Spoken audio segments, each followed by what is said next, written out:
and welcome back to my channel where I am revisiting some of my earlier class and class specialization videos to bring them up to date.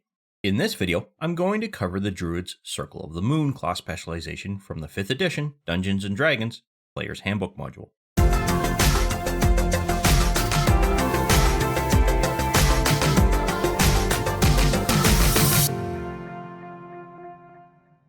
Druids are usually seen as having a strong connection to nature and look to protect it as best they can. And this class specialization provides the tools for a druid to take a more active role in that protective component of the druidic belief, giving them more powerful capabilities and features. They act as the guardians of the wilds by protecting the forests as well as those that dwell within them, using their capabilities, including actively patrolling their domain in their wild-shaped form. As a result of that aggressive component to their role, they gain the means to transform into more powerful creatures than what other druids can transform into. And they also gain access to more difficult creatures much earlier in their leveling career. And this even includes the ability to gain access to elemental-based creatures. But we'll talk about that a little bit later on. So with that, let's go through the various features gained as part of this class specialization and help you get familiar with how a druid will work within Fantasy Grounds Unity from the point of view of this circle. At Druid level 2, your character is going to gain access to the Combat Wild Shape feature, which will provide two very convenient capabilities. But before we do that, let's go ahead and level our character up. I'm going to be sure this time to select the Circle of the Moon, and then I'm going to commit that change so that we can gain access to our first feature. And one of the first changes that this feature gives your character is that they will no longer need to use a full action to use Wild Shape, but instead can now do it as a bonus action, allowing them to both shape change and attack within the same round. This feature also provides the means to regain hit points while your character is in their beast form, through the expenditure of a spell slot. Now you'll note that I used the singular word there with respect to spell slot. That's because you can only use one spell slot, but its level is something that you do get to choose. So if you had access to a level 2 spell slot, you would be able to use that one spell slot to be able to regain a certain number of hit points. And the amount of HP recovered is equal to 1d8 HP per level of the spell slot. So if your character chose to use that level 2 spell slot and expended it, your character could recover up to 2d8 hit points versus a 1d8 round of hit points if they had chosen to use a level 1 spell slot. And because druids do eventually gain access to level 9 spell slots, that means that you could end up using, at some point in your character's future, up to 9d8 dice in order to recover HP based off of this feature. The one thing I love about the new Level Up Wizard is that it does add, for the most part, all of the features to your character's action sheet. In this case, it has added the Combat Wild Shape to your Druid Actions and Effects section, and it already has it set up so that you can use a 1d8 roll in order to recover hit points. If, however, you're looking to recover more, there's a different way that you can do that. So I've set this character up where they have 18 wounds if you look here within this combat tracker. If you're looking to expend a spell slot, you can simply tick that off and then drag and drop this particular effect onto your character.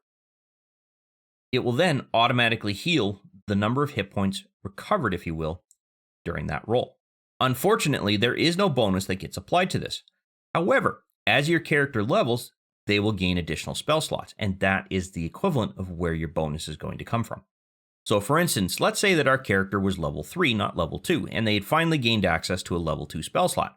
You could tick that off, drag this out by holding down the left mouse button, right-click once to add in that second die, if you will, and then drop that right onto your character. It will roll it, and then your character would heal the total points that were rolled. And one thing to point out about it is that it has the keyword self here. That means that it's only going to work on your character. However, it's not improbable that a dungeon master might allow you to take a hero moment and potentially use that on another player. Ideally, it would never happen, but if the DM feels really bad about potentially wiping your party, you might be able to talk them into that. Also at Druid level 2, your character is going to gain access to the Circle Forms feature, and it's this feature that grants your character immediate access to higher level creatures, those up to challenge rating 1, effectively allowing your character to ignore the CR column of the Beast Shapes table that's within the Wild Shape feature. And the column I'm referring to is this one here. Even though your character's level 2, normally you would only be able to use 1/4 challenge rating based creatures. In this case, you're able to go right up to challenge rating 1 creatures. However, just because your character has access to the giant eagle at this particular point in time, they are still unable to use the flying capability of that giant eagle. So you'd have to walk around on the ground. You wouldn't be able to take off. And the same thing would happen with swimming creatures. Even though you could already transform into a crocodile, you would never be able to enter the water and successfully swim. You would have to wait until you got to levels 4 and level 8 to gain access to those features. So level 4 unlocks the ability to swim, level 8 unlocks the ability to fly. Another aspect of this feature is that when your character reaches Druid level 6, they start to gain access to higher challenge rating based creatures because you're going to now be dividing your character's level, specifically your Druid level, by 3 in order to figure out what your challenge rating will be for a particular creature that you can switch into. So for instance, at level 6, you would now be able to start using challenge rating 2 or lower based creatures. But if your total is a decimal value, say such as 2.3, 2.5, 2.8, or whatever, you're going to round down in all cases. And then it kind of makes sense if you think about that. Your character is already unlocking much more powerful creatures through the circle. However, it does take some time for them to get accustomed to that higher tier of creature. And once they get comfortable enough, they can then really begin exploring, looking at those even higher tier of challenge rating based creatures. So by the time your character reaches that quote unquote third increase in their level to gain access to the next tier of challenge rating specific creatures, they've already learned how to use that previous tier and are now experimenting with the ability to unlock that next tier. There are, however, still 2 restrictions with respect to that. 1, the creature itself must still be of the beast type, and 2, it still must be a creature that your character has seen. But you do have a little bit of flexibility there. For example, I've had players create a Druid character that took this circle, and as part of their character's background, they had seen some form of animal. Specifically, one of them had seen a Triceratops protect a family in the wilds of Chult as a child, and that gave them their inspiration to become a Druid at their future point in life. I allowed that player whose character had witnessed something at such an impressionable age to recall that memory, and when they gained access to challenge rating 5 based creatures, they were able to immediately change into that particular shape of a Triceratops. So you can easily incorporate something like that into your character's background so that when you gain access to a creature you normally wouldn't necessarily have access to based on the region you might be in, simply because you might not have seen that particular creature or your character hasn't, you can incorporate a little bit of a backstory there to be able to unlock 1 or 2 of those particular kinds of creatures. And that's one of the things I really love about Dungeons and Dragons is that you can throw those kinds of concepts into your character's history and still be able to gain benefit from it. Now, you will notice that this feature doesn't appear within your character's action sheet, and that's because it piggybacks off of this wild shape feature and simply modifies how wild shape works. So when you're utilizing circle forms, you're gaining the benefits through this particular feature, both at your earlier levels and eventually at level 6 when you get there. However, all of the other rules and constraints that come into play with respect to wild shape still apply. So you don't need to worry about looking for this particular feature in your character's action sheet. It still will be within your abilities page here. You can see it here. By the time your character is going to reach level 6, specifically Druid level 6, they are now gaining access to this aspect of the circle forms feature. So let me quickly upgrade our character here, and then I will cover what changes here. So in this particular case, and I've already covered a good chunk of this earlier, is that you will now divide your current character's Druid level by 3. And that will give you your challenge rating, and as I said earlier, you round down. But there is something that needs to be pointed out here. By default, the player's modules only allow up to challenge rating 1 based creatures. Ignore that 5, that was a test I did earlier.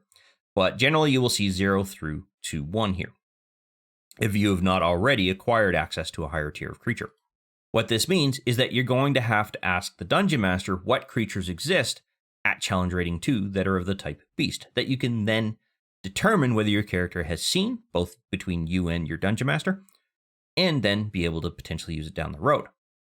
Once a creature has been shared with you at least once, you will be able to see or gain access to that particular creature from this particular point of view.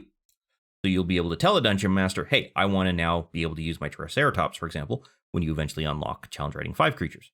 Effectively, it provides you the list that you can then tell the Dungeon Master, rather than you having to go to the Dungeon Master first to figure out what's available.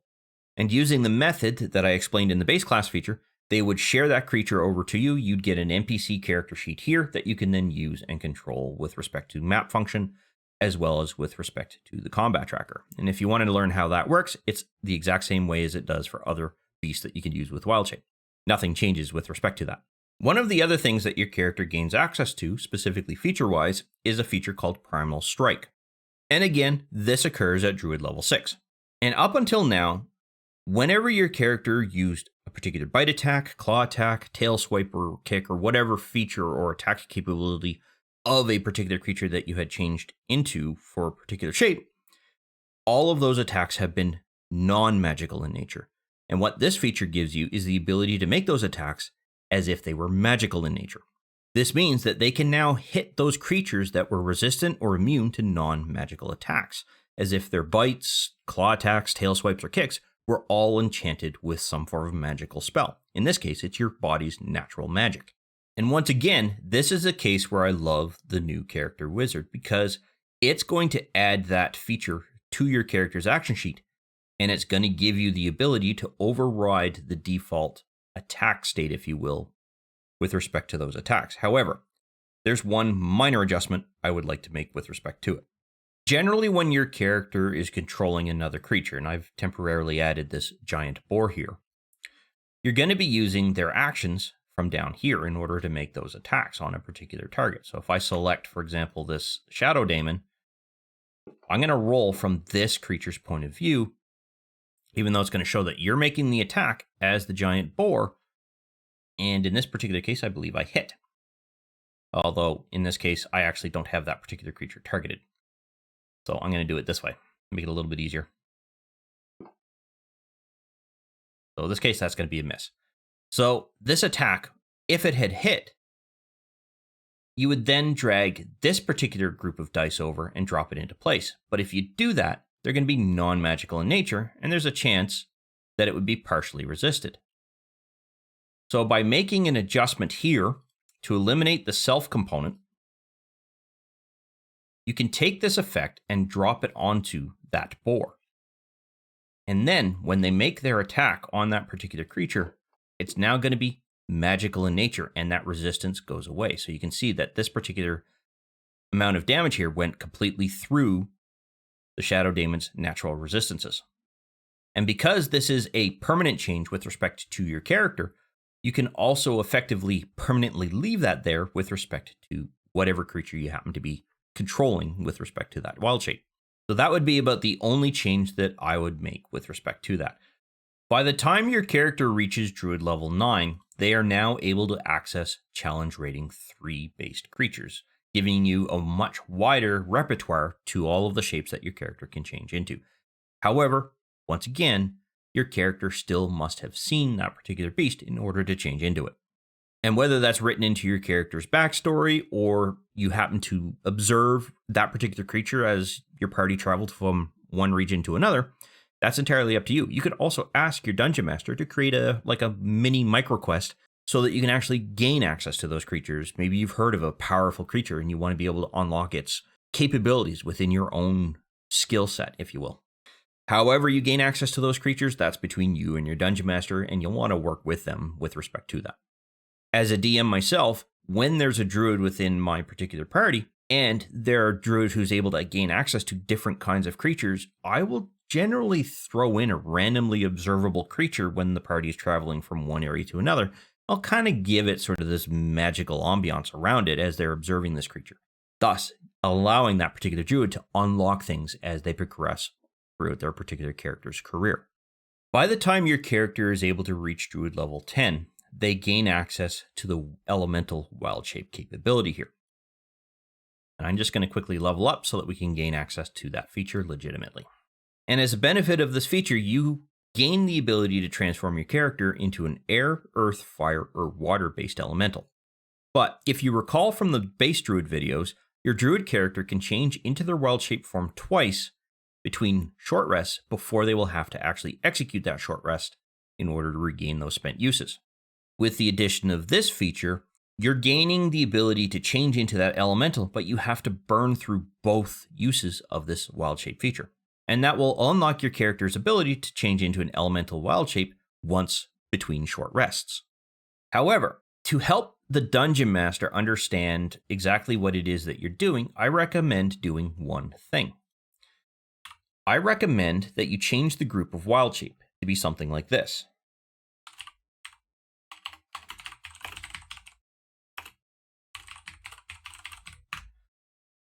And then, unfortunately, that's going to drop it down here. But what you can then do is drag this particular feature into your character's action sheet, and it will drop it up here under powers. If you move this particular group down into here, what you'll be able to do is set up a 2 daily uses limit that is shared between these two features. You can leave this as a group. I would set this up as Wisdom as your character's spellcasting ability, though. And then whenever you use your elemental wild shape, you would tick both of these off, and that would automatically remove your ability of using your standard wild shape capability. Because whenever you tick one of these pips off here, it shares it between both of these features because they're sharing those uses within the entirety of this particular group. This way, if you happen to use wild shape sometime after a long or a short rest, you wouldn't be able to use the ability of elemental wild shape because you have to use 2 of them in order to do that. This should be the reminder to you that you've already used wild shape. Utilizing the elemental wild shape creatures is the exact same as you would set up the use for a particular beast. The Dungeon Master is going to share that NPC over to you, and then you will have the NPC sheet pop up here, thus allowing you to gain access to it. I can't recall if all elementals have a magical aspect to the damage that they do, so one of the things you will want to do is make sure that you drop your primal effect on them as soon as they land within the combat tracker. Something else that I forgot to mention with respect to elemental wild shape is that you're not being restricted to a specific level of elemental in this particular case, although you are going to want to talk to the Dungeon Master, and chances are it's going to be roughly equivalent to what a level 10 Druid might be able to actually have seen or have the ability to use. As your character levels up on later levels, there may be some higher tier of elementals that you could potentially use, but you're going to want to ask the Dungeon Master to determine if that's even possible. So this isn't something that is implied as automatic. You must work with the Dungeon Master to figure that out.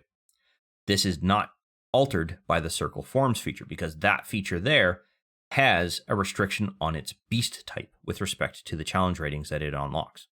At Druid level 12, your character is now gaining the ability to access challenge rating 4 based beasts. This could include things like an elephant or a stegosaurus if they're from the Chult region, or could include any other form of beast that once again your character has seen, although with the elephant and the stegosaurus, once again your character would have had to have seen it, as well as any other creature that is introduced by any supplemental module that the Dungeon Master has loaded and they're willing to allow you to select. And you will note that I make mention of the Dungeon Master quite a bit, and that's because you will have to work with your Dungeon Master to be able to gain access to those kinds of creatures. A, because they have to provide it to you, and B, your character has to have seen them, thus your Dungeon Master has to have found a way to present those creatures so that your character can observe them in some way, shape, or form. And while your character really only has to observe them in order to be able to change into those particular kinds of shapes, I generally will also ask my players, from a role-playing point of view, to add a little bit of comedic value to it, if you will, is that they also must behave similar to the way that they've observed those creatures. However, they don't lose any of the abilities to do the attacks that a normal in the wild elephant would do or a stegosaurus would do, but it's just the way that their mannerisms would show through that particular creature is what I would ask them to present. At Druid level 14, your character is going to unlock their last feature gained by the circle called 1000 Forms. And what this feature does is that it unlocks your character's ability to execute or cast the Alter Self spell at will, very much like you would normally cast a cantrip. In fact, you could actually consider this level 2 spell being a cantrip at that particular point in time. You don't need a spell slot to cast it. You don't need to have rested. You can literally just cast it at will. However, the restrictions that still apply within the Alter Self spell, so if I look up Alter here, they are still going to apply. So it's going to take an action to cast it. Your character is going to have to maintain concentration in order to maintain that spell, and it can last up to an hour with respect to its duration. And another thing that I want to point out is Even though this is a transmutation spell that's generally only really available to Eldritch Knights, any of the Eldritch invocations, sorcerers, wizards, and arcane tricksters, which I believe are rogues, you are intentionally being granted access to this particular spell for your character because of this particular feature here. With respect to adding this to your character's actions capabilities here, there is a problem. When you drag this in, whenever you drop it onto the cantrips component here, or even down here at a level 1 spell, it's going to automatically create a spell group that is linked to these two, but it's also going to be level 2, because generally you're not going to be able to convert this into a cantrip. What I recommend you do is alter the group that this spell drops into. I will usually link it to the name of the feature, and then I will convert that from an abilities group into a spell group, because when you do that, it's going to make that change. You're going to see here that it is going to be a level 2 spell group. I'm going to update the wisdom, and then I'm going to leave everything else alone, because now I can cast this spell at will, because it's almost classified as a power, meaning you can use this at will and you're not going to have to worry about having it prepared. It's literally going to be available to you for use. There you go. So when you hit the combat mode here and you're in actions, you just click this to indicate that you're using it, and then you can do whatever actions are available within it. To help the Dungeon Master understand that you are, in fact, using not your wild shape capabilities, but you're using the alter self, generally you can also drag and drop that on there. And you should drag and drop that on there because you need to link in the concentration component. This way, if your character is ever hit with some damage, this spell will automatically drop if they happen to lose their concentration. And I will try to demonstrate that by making an attack roll from one of the creatures here on the DM side. If I roll this attack, that is going to be a hit. As soon as I apply the damage, that's when the check's going to occur. And you'll see that that shadow die that was rolled there was the concentration check. It's when your character takes that damage. That's when the check is actually made. In this particular case, they succeeded on that check, which means they don't lose concentration on that spell. And another aspect of it is the duration here. It will eventually fall off if an hour's worth of rounds have occurred. But you'd have to literally go through an hour of combat rounds at one sitting or over a number of sessions in order for that to work. So you would have effectively, your party would have been fighting for the equivalent of an hour over the course of a particular day, not you personally as a player. Generally, rounds don't work that way. You do maybe 3 to 10 rounds, depending on how difficult the encounter is or how much damage is having to be soaked up or dealt out in order to complete that encounter, and then you move on to another portion of the adventure. So you and the Dungeon Master are going to have to figure out exactly when that alter self falls away. If it was just a constant, never-ending series of encounters that took up roughly an hour's worth of rounds, then at that point it would automatically fall off on its own. At Druid level 15, you are now effectively unlocking the ability to change into challenge rating 5. And if this was where your character had quote-unquote seen in their past a Triceratops, you would now be able to gain access to that particular creature, for instance. There's a decent selection of challenge rating 5 creatures from the Brontosaurus, Giant Crocodile, Giant Shark, and Triceratops. However, all of those are creatures that are sort of rare to spot or rare to see unless you're in specific regions of whatever world you happen to be in. So in Faerun, for example, the Brontosaurus and Triceratops are most likely going to be seen in Chult, whereas the Giant Crocodile, that could also be seen in Chult, or it could be seen in some isolated swampy area. Giant Shark, on the other hand, chances are that's going to be deep ocean is where you're going to spot that. And then finally, at Druid level 18, this is going to be the last level that you're going to gain any change in benefit with respect to the Circle Forms feature, and with respect to this particular Circle of the Moon class specialization.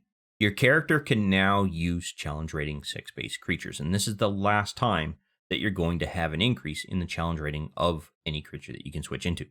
Now, in this case, I don't have all of the modules that supplies creatures within Dungeons & Dragons, but the one creature that I do have that is loaded is a mammoth. That's an example of a challenge rating 6 base creature that your character could switch into. Once again, however, and I know I've stated this every single time, your character must have seen that particular creature and observed that particular creature to be able to do so.